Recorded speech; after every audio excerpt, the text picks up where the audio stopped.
welcome to your March 2022 briefing.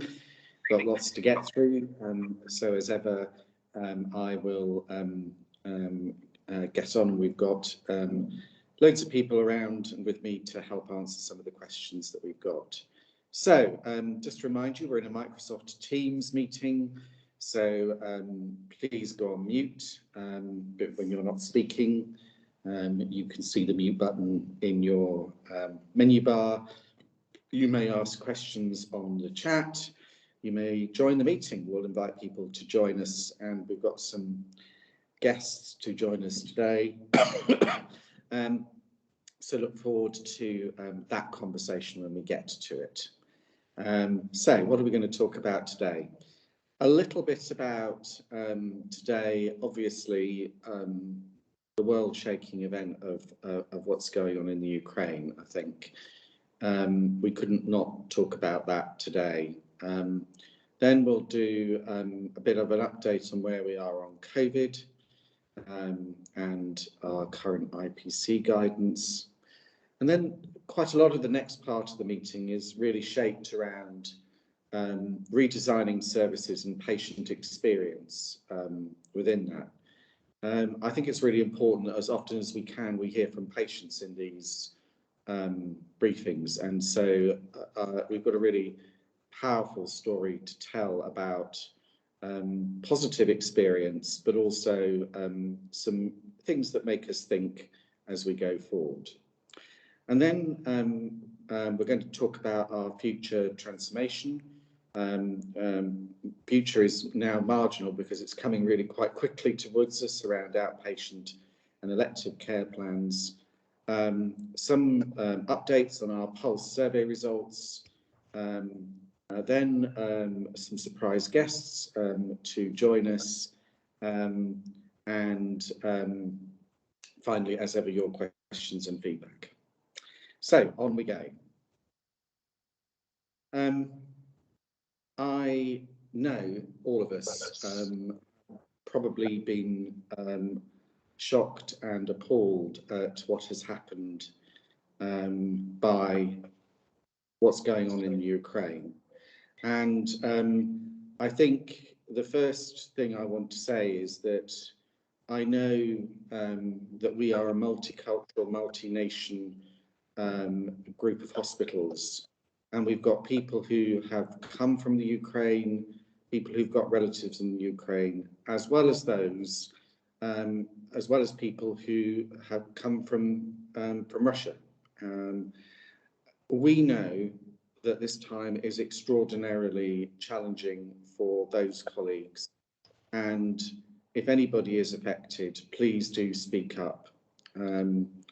I know this will be having a real impact on people, and my heart goes out to you all, and please do speak up because I would very much want us to be able to support you.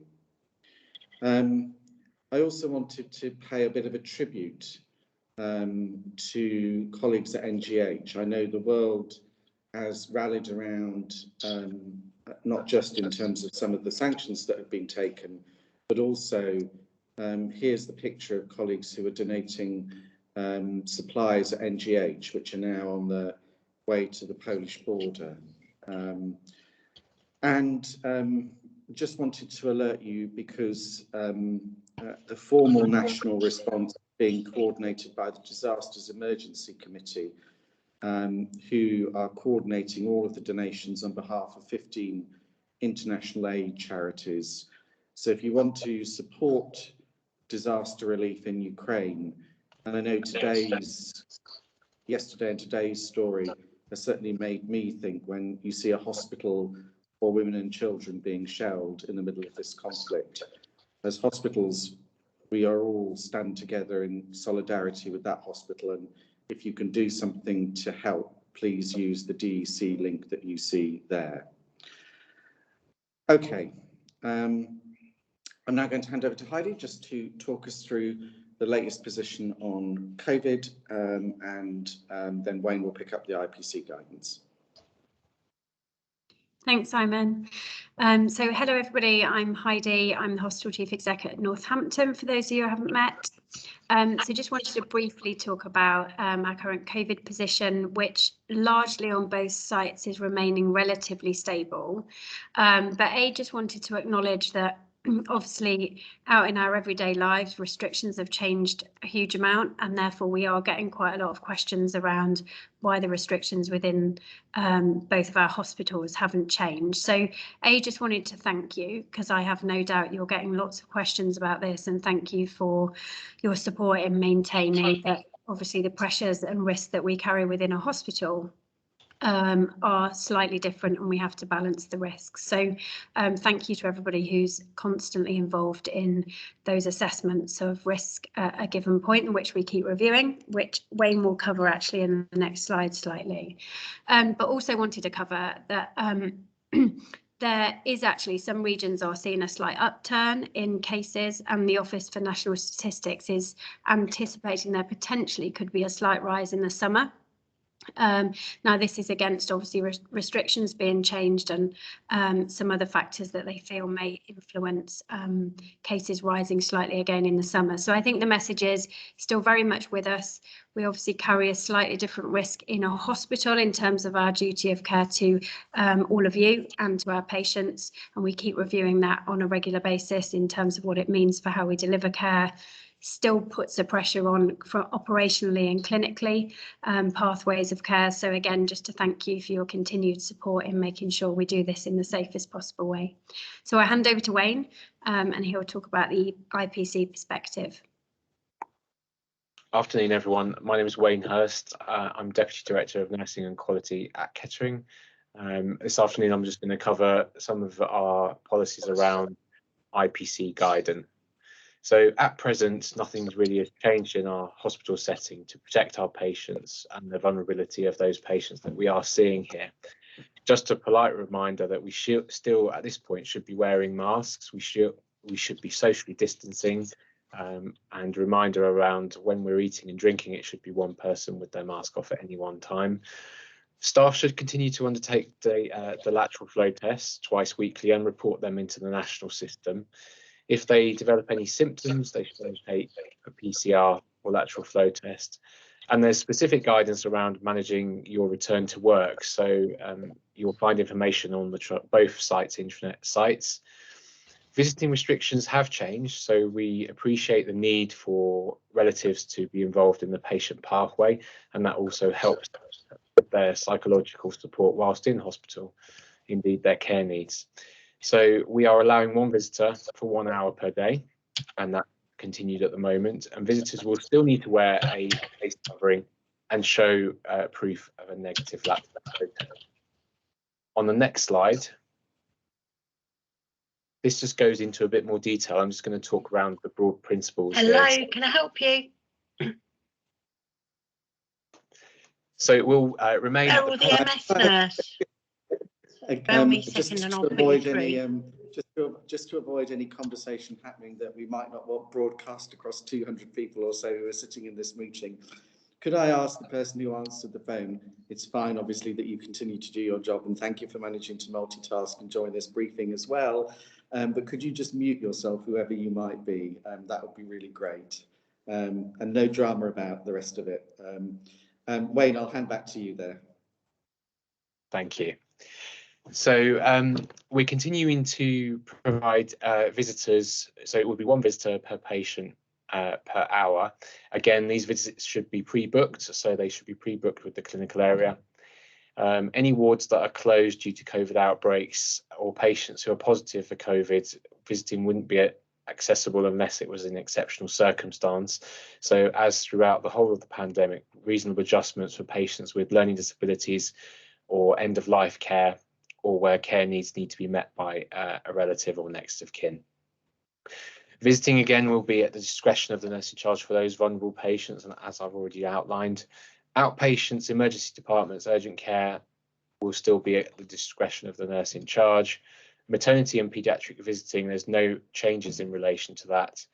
And we've outlined previously on these briefings around support for women who are under our maternity services.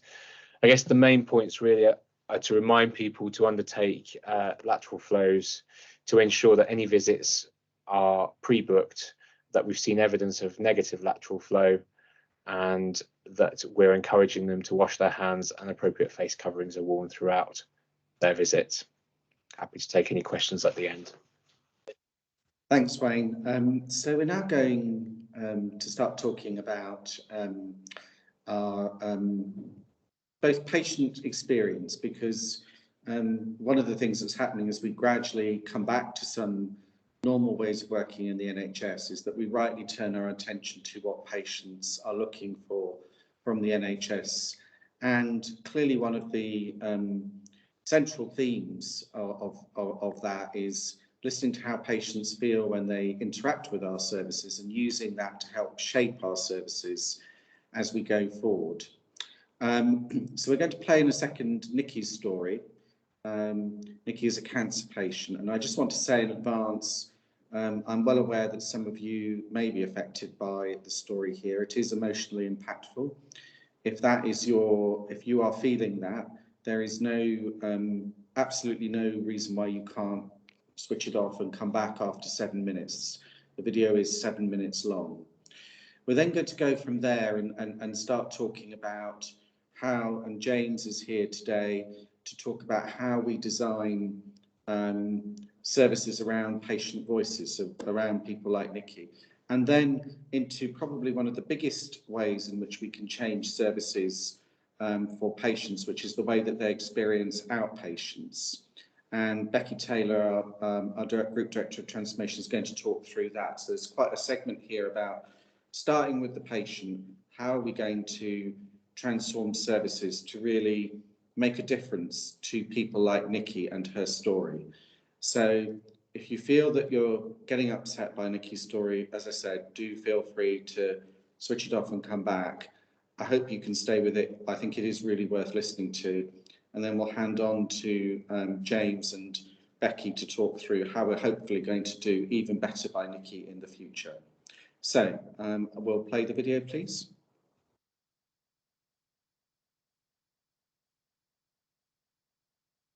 I'm 47 years old. I've not got breast cancer in my family, and I never ever thought I would end up with it at all. January 2019, my husband felt a lump in my breast. Now, I'd been on a bit of a fitness thing, so to me, I was like, no, it's muscle, it's, I'm just building up, my chest muscles and everything. And he was very much like, no, I really don't think this is right. So I left it. And I didn't go and see anyone because I was too busy.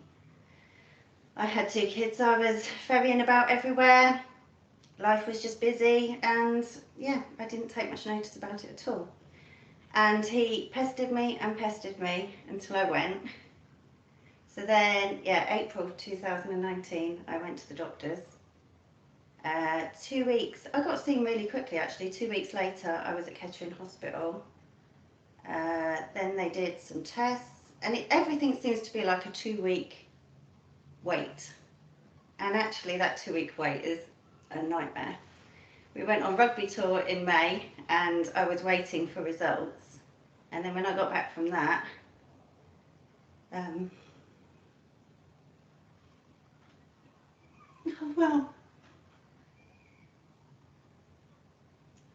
I got told I had breast cancer. I never ever thought that I would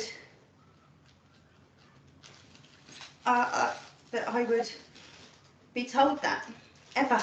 It wasn't in my family. It was just something that didn't happen to me. Just didn't happen to me. So we were sitting in the consultant's room. They mentioned the word cancer, and all of a sudden everything sounds like it's in the background. I don't know whether I actually took any more in. I just heard that, and that was that.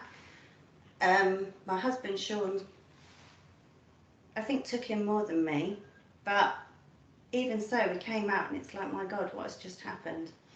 But when you get told, you're not just thinking about the cancer. There's loads of things that go through your head. So you're thinking, my job, I'm self-employed. What am I going to do? How am I going to have money? What am I going to tell my customers? How long is my treatment for? You know, I've got customers that have been out for years. So are my customers going to stick around with me? How am I going to tell my mum and my family? How am I going to tell my 2 boys? Because people say the C word and that's it, that could be it. And also, you see things on the telly. At the time when I got diagnosed, secondary breast cancer was all the rage as such. And people were dying from it. And so that's what my boys would hear. So I had to make sure that they knew that I wasn't going to die from it.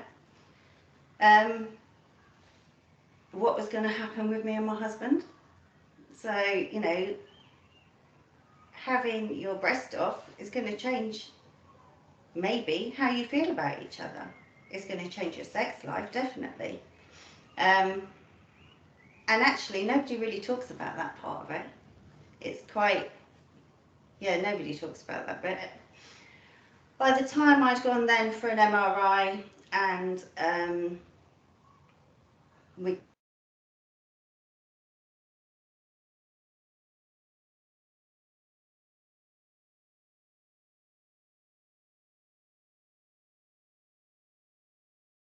feel like this cancer is going to overtake your body and you just can't wait to get rid of it. Now, I know some people have chemotherapy first to maybe try and shrink it. I was quite glad that I had the op. So I had the op in June 2019. I had to go back in July for my lymph nodes because they found it in there. But once I knew it had gone, if that made sense. They then told me that I had to have chemotherapy as almost like a belt and braces. And I think that was actually scarier than the actual op. I hate feeling sick, so I was dreading chemotherapy. And my first time going to chemotherapy, somebody may as well have just said, you're going to the electric chair. I just felt like I was just going to be ill for so long. So we went up there. I stood at the bottom of the stairs, like, I'm not going up. I'm just not going up. And my husband was with me and he said, come on, we can do this. You've got 6 sessions. You can do it. Okay, so we went up and do you know what? They were lovely. And I had some best times on that chemotherapy ward because they were lovely. I took my friends up there with me just to show them what actually happens. So if, God forbid, that they end up having breast cancer or any type of cancer and they have to have chemo, that they wouldn't be as scared as I was. Going to the hospital, you get to know people really well. So my consultant, Mr. Musa, and my breast care nurse, Diane. So it was just lovely going to see them. And you shouldn't sort of like look forward to going to the hospital, but I actually did look forward to going to see them. So when I left that part of the hospital to then go on to oncology, I really actually missed them. I know the last session, when you're supposed to ring the bell, there was different staff on, and the staff that had seen me throughout actually came from another part of the hospital and came to see me to say well done, and you know, and I rang that bell and I bawled my eyes up, and yeah, it was, I think I've been so strong all the way through my treatment. And as soon as I rang that bell, I thought, so, and then I found I couldn't actually talk about it. I couldn't talk about it at all. And then I discussed it with my customers. I'd been very upbeat. I'd laughed, joke about it. Yeah. Laugh at the hospital. But as soon as I rang that bell, I just that was it.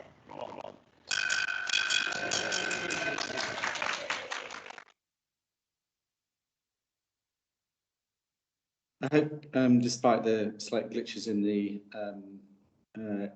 interview, you got the sense of the story, and also I think just what a fabulous job both teams across both hospitals did. And I know all of us would want to take a moment and wish Nicky and her family all the very best in their treatment going forward. And I want to also thank her for having the courage, particularly when she said what she did at the end there about finding it really hard to speak about it, to actually have done just that. Because where her experience goes, others will follow. And with that, I want to hand over to James, because turning the insights that people like Nicky have into the work that we actually deliver is a complicated and quite structured process. So, James, why don't you talk to us a little bit about some of the work that you're doing? Thank you, Simon. If you could take the next slide, I'll talk you through that. So you can see here there's a bit of an overview on some of the work that's going on with patient engagement and involvement across the two hospitals. You can see the top line there, it says phase 1 and phase 2. Previously, we've shared with the group through a variety of forums what phase 1 and phase 2 of the patient engagement model is, and that's a model that we've designed with patients to best engage them in a process.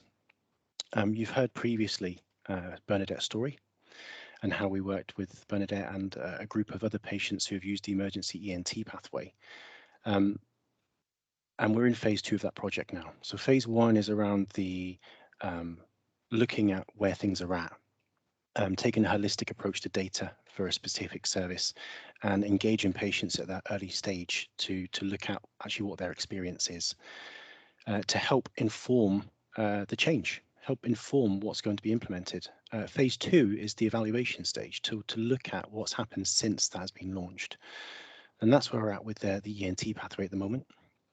In terms of breast services and the collaboration, we're in phase 1. We're looking at the holistic approach, we're looking at the data, we're looking at forming patient groups and engaging with the patients. And one of the things we have done is we came to Nicky's story as a result of doing that engagement work and listening to what her experience has been across the two services, which for something has such a huge impact on someone's life was incredibly positive. And again, thank you to Nicky for sharing the story and taking the time to talk to us.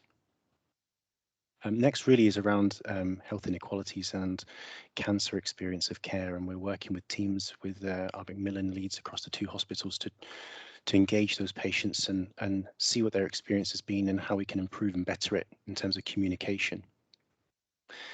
And finally is the digital patient panel, which is something that Becky will talk about in her slides next, but essentially looking at gathering a group of patients who use our services, and also lucky enough to be able to work with Young Health Watch on this project too, to get them to test some of the things that we're looking at implementing and actually give their feedback in how that works and the development of the interface to make it more patient friendly and accessible.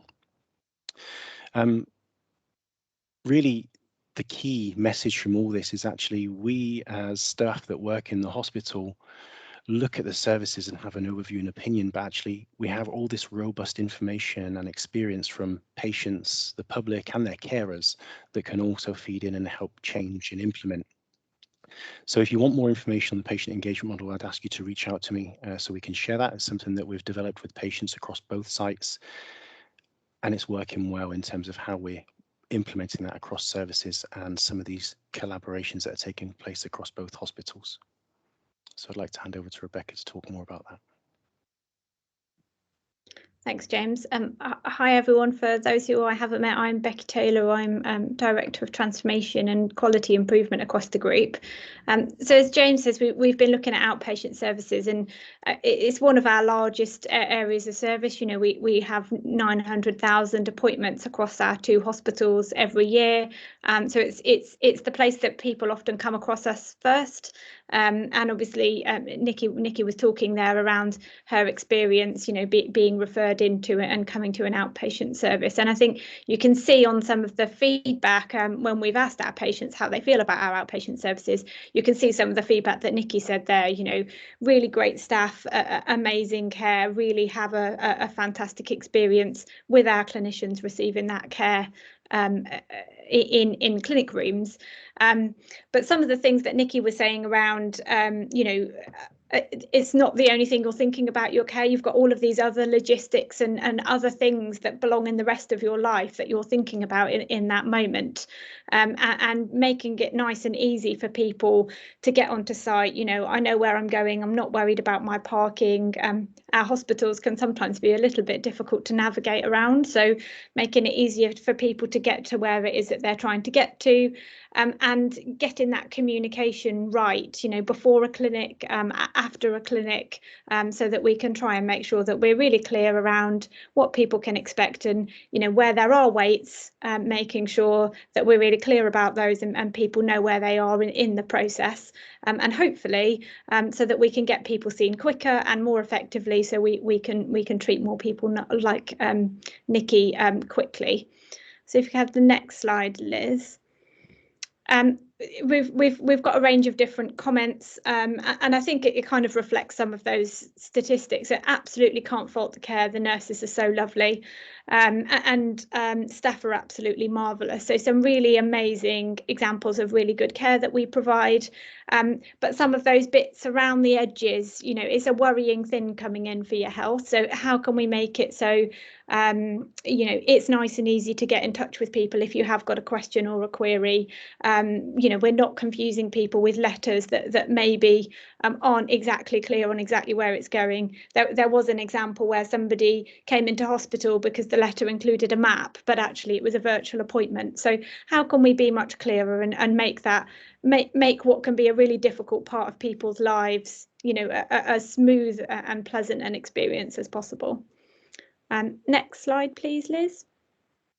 So what we've been looking at is a range of digital solutions that will support our overall transformation of the outpatient service.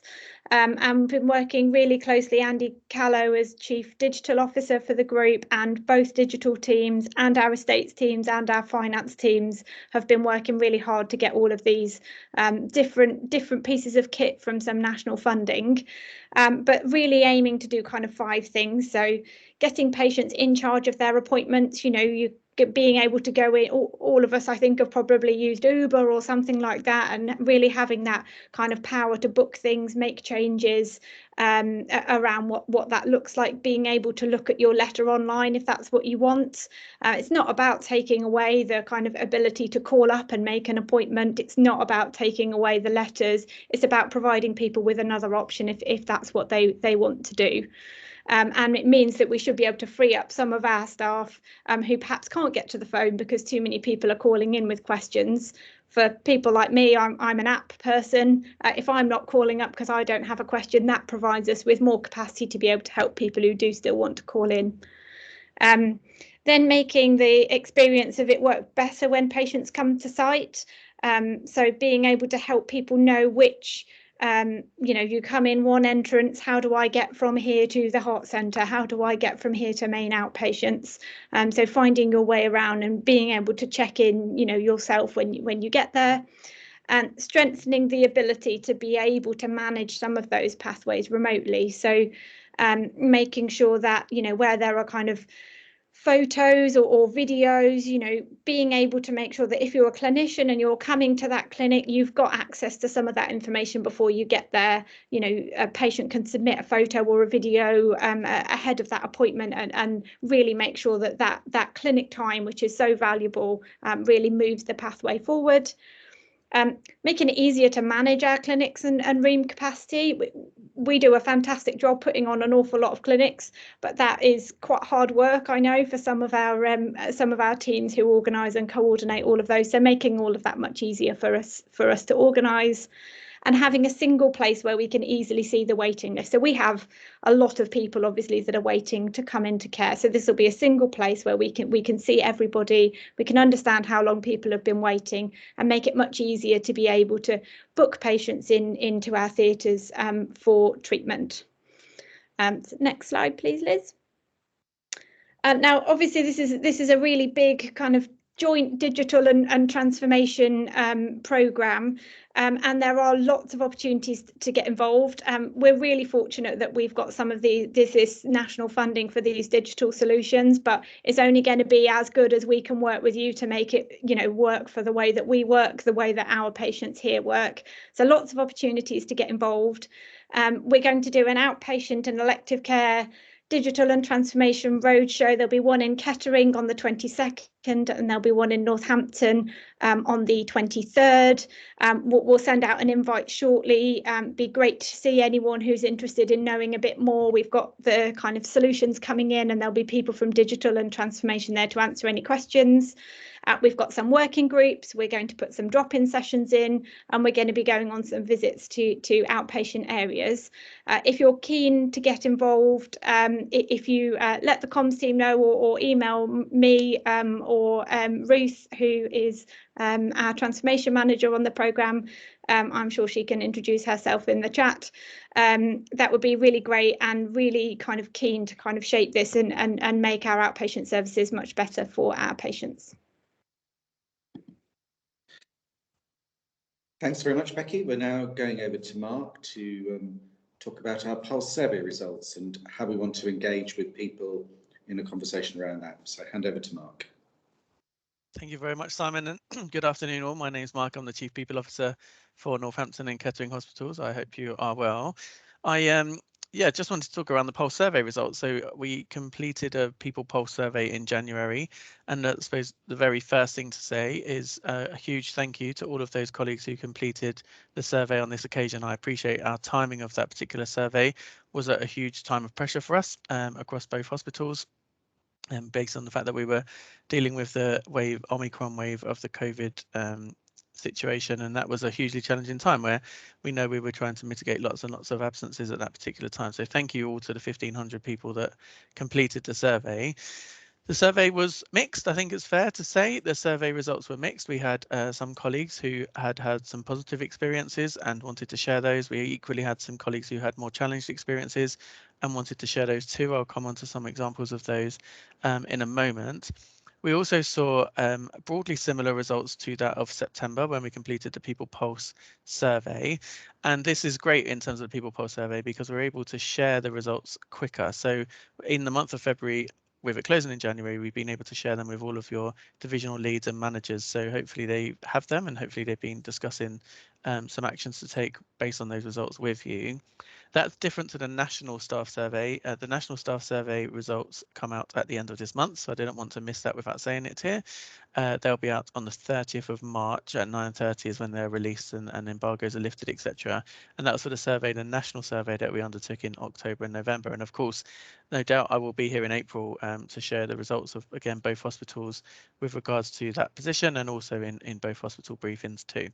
But coming back to the Pulse survey, as I said, we had some really positive comments, which we can see on the next slide, please, Liz.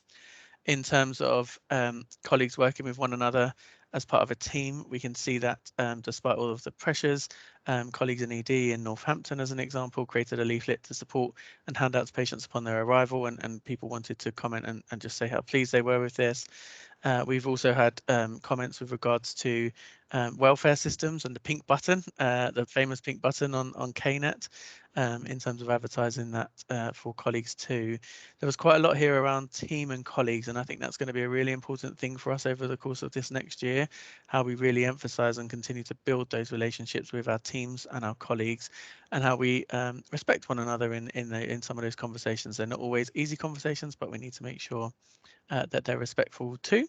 And you can see that with some of this positivity, we need to continue to share this. It's absolutely really important that we do so. We equally had some challenges, which we can see on our next slide, which are pressures and shortages that we had. As I say, in January, at the end of December, beginning of January, across both hospitals, we saw our highest absence and unavailability rates that I have ever seen, and we have seen and experienced across 2 organisations. Despite that, we got together and we continue to maintain and provide patient care, of which is really important. But we know that's not representative, and some people did find more discrete challenges in their areas of work. As I say, we have shared that and in those specific areas and departments, and we hope that action's being taken that's being managed through the divisions and directors in both hospitals. It's really important that we remember recognition. So I just want to take a moment on the bottom right hand of my screen here in terms of the comment here around our department. We're rarely praised, and that we have a constant barrage of negativity and what we're doing wrong. I think that's really important, and I can be guilty of that sometimes myself in terms of constantly thinking, what can we do to improve? How can we be better than we are at the moment? It's really, really important for us to also think about what's happened and what we've experienced and the achievements that we've made to date, of which there will be many. And we need to just also take time to recognise and respect and reward those, as well as moving on to some of the improvements. We do need to take time to thank one another when we see good practice or when we help each other. It's really, really important to remember that. And I think that's one thing that I could certainly have taken away from the pulse survey results in January. If I could take the next slide, please, Liz. So one of the things, as I say, we've already shared the results across the teams, and hopefully you have seen and had an opportunity to take some action upon those, and we'll continue to do that. The value of our people pulse is that we can run it every few months, so we can see if the actions that we're taking are having an impact or not, or if the situation is changing and people are concerned about different topics or all the same, and therefore obviously if it's the same, we need to take some different action. One of the things that we have noticed, I saw in the People Pulse results for January, was our advocacy of our services. So this is going to be a really important fundamental thing for us to ask. So people would be less likely now to recommend our services for colleagues to come and work with us, or for their patients or families to receive treatment. And I think it's important, therefore, that we ask the question as to why that is. So we need to understand that a bit more. And we're going to do that in the April survey. So as I say, and it says here on the slide, we'll be asking very specifically about advocacy and your experience and your team's experience of this. But what we felt was also going to be really helpful and very useful is in a briefing session such as this. So what I would like to do is invite colleagues and teams to have conversations in their areas around what good advocacy would look like. So what it is that they don't currently have that would mean that they can't currently advocate for the organisation in terms of work or treatment, and what could make a difference. And we'd like to have that conversation individually as teams, but also here. So we asked the question of what could we do to change or improve the services or the communication, perhaps in the way that we provide things for our family and friends. So we would ask if people could come along to our April briefings. I will put some messages in the chat in a second. I'll put my email and also that of the communications team, and would ask you to come forward. It would be great for you to share those experiences when we get back together and discuss in April. So without further ado, I wish to thank you on that, and then hand back to Simon around some dedicated to excellence back. So I'm hoping that we've got some people joining us today. We've got 2 dedicated excellence awards to celebrate today. So our colleagues from the anti-coag team with us, please indicate if you are. I'm hoping that they are, but I can't see everybody on my chat screen. Is that Hello, you, I'm here. Tess? Yes. Hello, Tess. Hello. It's great to see you. Thank you for joining us. This is our chance to celebrate you and to say what an amazing job you did. One of the things that we all had to do when the pandemic was at its height was to try and find innovative ways, and never has a fast food van been put to better use, I think. So well done, Tess. And it's really important. I know that you would say this is an award for the whole team, but perhaps you'd just like to say what was really great about it from your perspective. I guess from, like you've said, we had to think of different ways to manage things during the pandemic. So back in March 2020, we had 2,800 patients currently prescribed warfarin that the anticoagulation service at Kettering managed. and obviously a considerable amount of those patients were clinically or are clinically vulnerable. An INR blood test is an essential blood test for any patient prescribed warfarin. So we just needed to come up with an idea of how could we get that blood test from those patients. So that's where the drive-through came from. Patient experience was absolutely phenomenal. The patients loved the drive-through, the concept of driving up, winding down their window, us taking the blood test with the capillary INR, getting an instant reading, and then being able to dose their warfarin.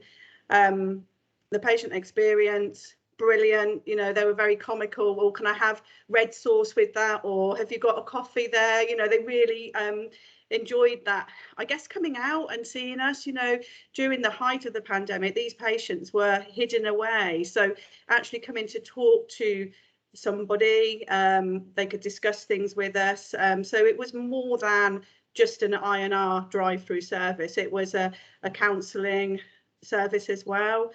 And I think you're joined by Laura as well today. Is that right? Can I see you there, Laura? Hello, Laura. How was it for you? What would you like to say? So we're part of the lung cancer nursing team, and a lot of our patients, obviously they were some of the most vulnerable, so therefore shielding, and we stopped doing a lot of face-to-face clinics during that time as well, so they were very, very isolated. So the nurses in the team literally went through every patient that we've got on our books, if you like, and made a telephone contact with them to ensure that they were okay, that they knew how to access all of the services that were available to them in the community to support them, and continue to do that until we were able to get back to doing a little bit more face-to-face work.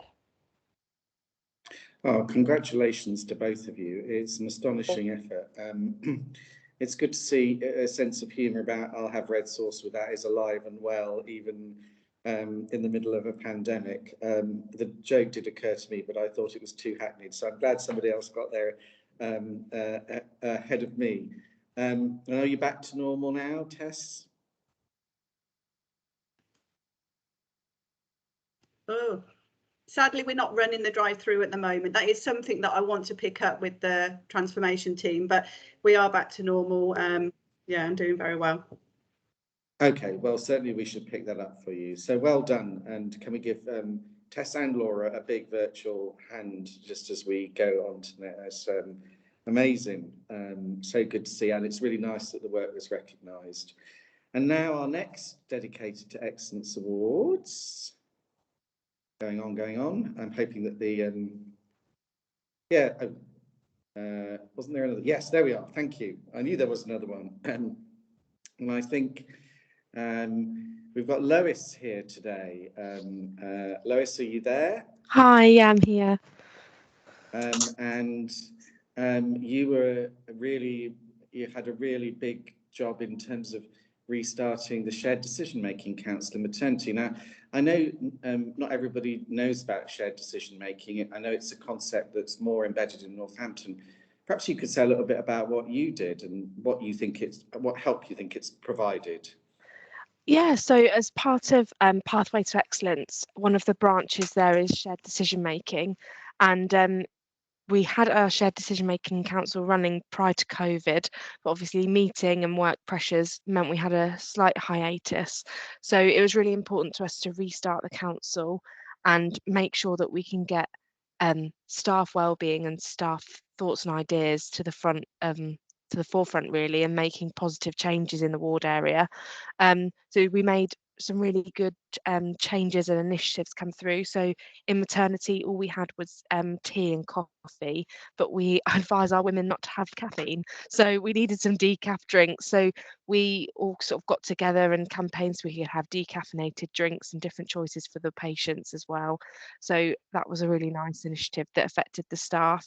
We've also done new things for the patients, and then for the staff we've done things like making your unlucky day lucky. So on the 13th of every month we hide some chocolate around the areas and with a nice little mood lifting note on, just to keep everyone's morale up really and keep everybody going. And everyone loves a bit of chocolate, especially when you find it when you're least expecting it. That's a brilliant idea. That's You an go to get amazing your idea. go to get your flush out to do a cannula and you find a chocolate bar. It's a bit of a pick me up. Then also we've done some fundraising as well. So not only to raise money for initiatives in the future, but also we did Christmas presents for mums who had delivered over Christmas and had had to spend Christmas Day with us at work, as opposed to with their family, and obviously had reduced visiting due to COVID. So we fundraised and all got some gifts for them and the babies as well, which was really lovely. Lois, that's amazing. And I absolutely, I mean, although somebody who drinks caffeinated drinks at every opportunity, I entirely get your point about having a range of different types of drinks. And that's a really nice example of what James was talking about earlier, isn't it? About patient experience. It's not just some of the things that we talk about in terms of pathways. It's also what happens when you come and somebody says, I'm really parched, I need a drink. And that can be as important on the day, can't it? It makes the difference. Yeah, definitely. And I absolutely love the idea about chocolate. I'm sorry, I'm not dropping a hint there to my colleagues, but I think that's a completely brilliant idea. Could we all give everybody, but Lois as the representative, a big virtual hand to say, well done, what a great idea. Thank you. So thanks for being here and thanks for celebrating what you've done, the work you've done. Thank you very much. Well done, Lois. Well done, colleagues. Okay, last slide, I think. We want to talk about the clinical strategy. So clinical ambition document was published at the end of last year, you'll recall. And really now we're taking it through the process of talking about, so how does it turn into a clinical strategy? We've got some big important decisions to make about how we do certain things, not just now, but for 5-10 years into the future. There is still absolutely an opportunity to help us shape it. We'll be continuing, this is phase 1 of the engagement, but we'll be continuing the engagement right up until the end of April, so that everybody who wants to contribute can do so. And we'll be bringing back the final document to the May boards. I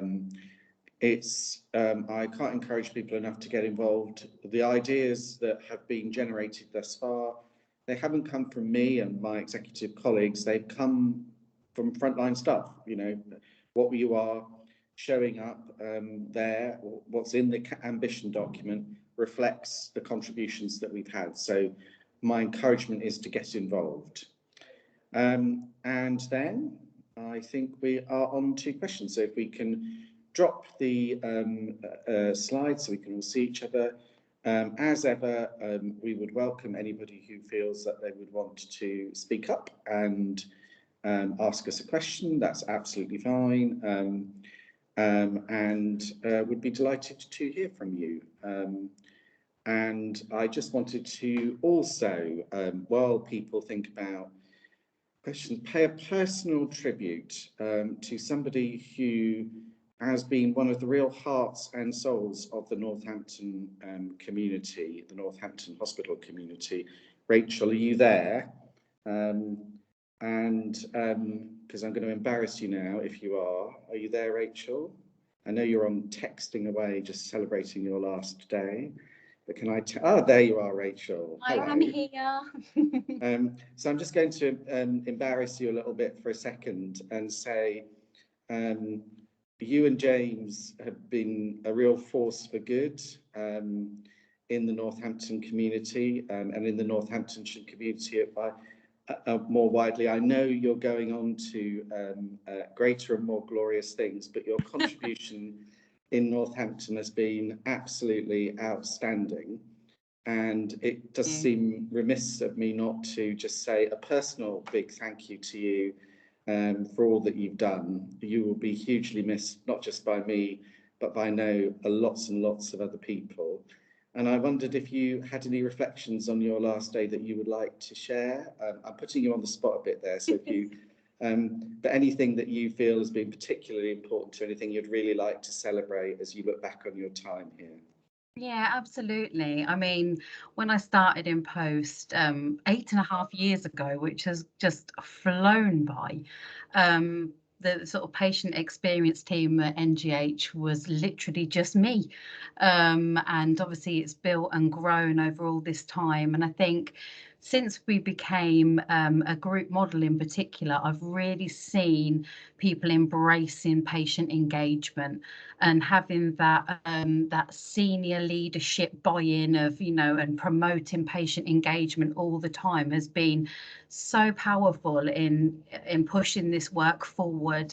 And I know that James and I have spent more time probably on patient engagement than we have kind of the patient experience side, which I, you know, for the first 7 years of my role was just not kind of the way round that we were doing it. But it's been amazing to see that flourish and to be able to develop the patient engagement model and implement that and just see people, you know, really embracing that. So a big thank you to the group really for really embracing that and taking that forward, because it just means so much to our patients. And apologies for the sun that's decided to now like shine on my face, so like you can't even hardly see me. But yeah, so thank you for giving me that opportunity, Simon, and thank you so much for your leadership as well. And you have made us better, Rachel. So could we all give Rachel a big hand as we do that, just to say well done, because you have made us better by being here. And that's all of us, any of us can say who do these jobs. So thank you so much. I'm going to bring the briefing, I think, to a close there. That seems like a really good note on which to say goodbye today. Thanks all for the contributions, the ideas, and congratulations to our winners. Our very best wishes to Rachel in her future. I hope our paths will cross again.